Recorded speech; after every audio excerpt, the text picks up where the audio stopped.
வாழ்க்கைக்கு முக்கியமான சத்தியம் ஒன்னு சொல்ல போறேன். எங்களுக்கு நல்லத நடந்த முக்கிய சம்பவமே காதுக்கு இனிமையான பாட்டா தான் பாட போறேன்.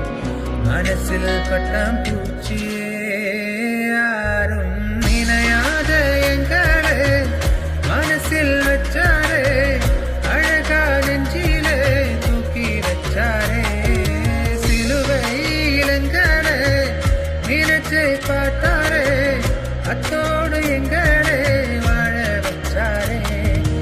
எல்லாத்திலேயும் இப்ப இலக்கம் ஒன்றும் இல்லை, என்ன சந்தோஷம் இப்ப மேஷு எனக்குள்ளே. ஐயோ என்ன செஞ்சோம் என்ன செஞ்சோம் என்ன புண்ணியம், நாக எல்லாம் செஞ்சோம் ஒன்றும் இல்லை நேரம் புண்ணியம். ஐயோ என்ன செஞ்சோம் என்ன செஞ்சோம் என்ன புண்ணியம், நாக